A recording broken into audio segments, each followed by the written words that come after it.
ఉత్తర బంగాళాఖాతంలో ఏర్పడిన అల్పపీడన ప్రభావంతో రాష్ట్రంలోని పలు జిల్లాలలో భారీ నుంచి అతి భారీ వర్షాలు కురిసే అవకాశాలు ఉన్నాయని వాతావరణ శాఖ తెలిపింది.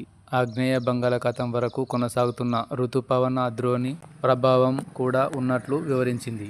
మంగళ, బుధవారాలలో ఉత్తర తెలంగాణ జిల్లాలలో 10 సెంటీమీటర్లకు పైగా వర్షపాతం నమోదయ్యే అవకాశాలు ఉన్నాయని పేర్కొంది.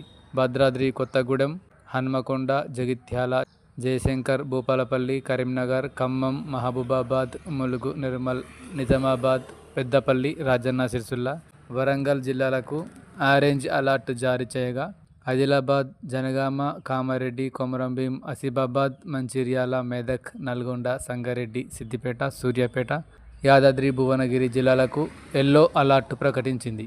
రాష్ట్రంలో ఆదివారం నుంచి సోమవారం ఉదయం వరకు పలు జిల్లాలలో భారీ వర్షాలు కురిశాయి. భద్రాద్రి కొత్తగూడెం జిల్లా దమ్మపేట మండలం నాగుపల్లిలో 12 సెంటీమీటర్లు నమోదైంది.